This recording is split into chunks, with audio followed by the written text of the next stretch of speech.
Tavelleni kara tuvan baskan gün, Aziyağa kuştu güllü çaçkan gün.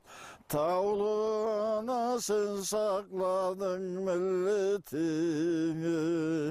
kıyılıkta haşlıktan. Tavluna sen sakladın milletini,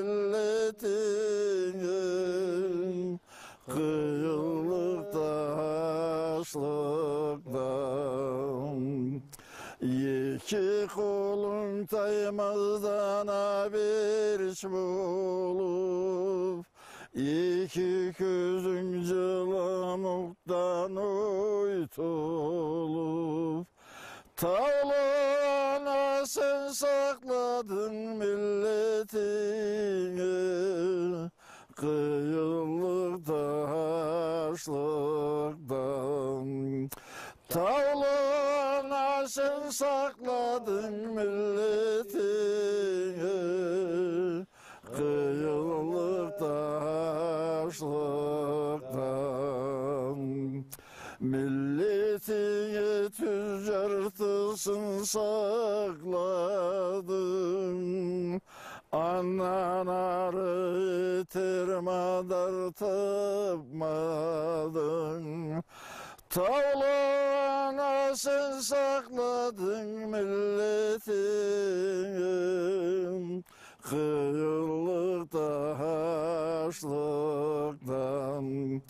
Tavlana sen sakladın milletini, kıyılıkta haşlıktan. Yülgülünü kaburgada sen saldın, Kerik günde yer kişide sen buldun. Tavlana sen sakladın milletini, kıyılıkta haşlıktan.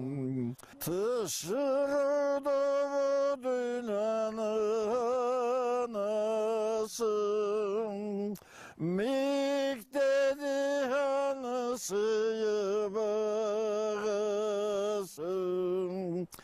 Ansız günde timi cılıtıp, oldu dünyanı kalasın.